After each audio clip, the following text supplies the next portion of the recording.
2 Samuel 5. Then came all the tribes of Israel to David unto Hebron, and spake, saying, Behold, we are thy bone and thy flesh. Also in time past, when Saul was king over us, thou wast he that leddest out and broughtest in Israel. And the Lord said to thee, Thou shalt feed my people Israel, and thou shalt be a captain over Israel. So all the elders of Israel came to the king to Hebron, and King David made a league with them in Hebron before the Lord, and they anointed David king over Israel. David was 30 years old when he began to reign, and he reigned 40 years. In Hebron he reigned over Judah 7 years and 6 months, and in Jerusalem he reigned 33 years over all Israel and Judah.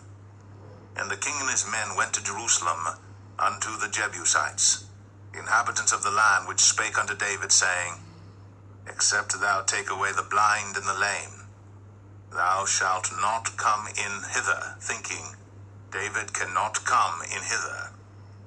Nevertheless, David took the stronghold of Zion, the same is the city of David.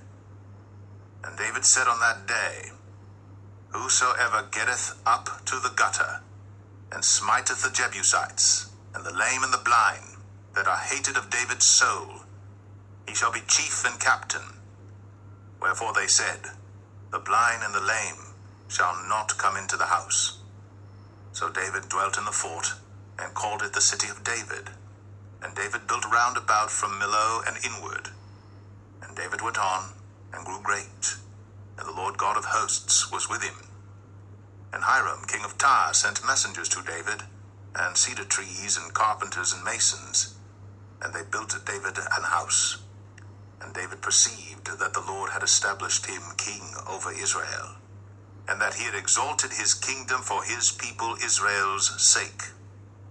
And David took him more concubines and wives out of Jerusalem, after he was come from Hebron, and there were yet sons and daughters born to David.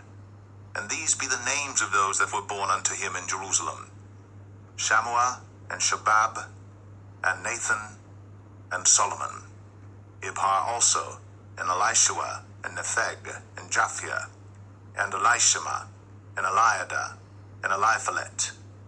But when the Philistines heard that they had anointed David king over Israel, all the Philistines came up to seek David, and David heard of it, and went down to the hold.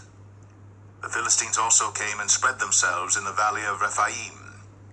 And David inquired of the Lord, saying, Shall I go up to the Philistines? Wilt thou deliver them into mine hand? And the Lord said unto David, Go up, for I will doubtless deliver the Philistines into thine hand. And David came to Baal Perazim, and David smote them there, and said, The Lord hath broken forth upon mine enemies before me, as the breach of waters. Therefore he called the name of that place Baal Perazim. And there they left their images, and David and his men burned them. And the Philistines came up yet again, and spread themselves in the valley of Rephaim. And when David inquired of the Lord, he said, Thou shalt not go up, but fetch a compass behind them, and come upon them over against the mulberry trees. And let it be, when thou hearest the sound of a going in the tops of the mulberry trees, that then thou shalt bestir thyself, for then shall the Lord go out before thee to smite the host of the Philistines. And David did so, as the Lord had commanded him, and smote the Philistines from Geba until thou come to Gazer.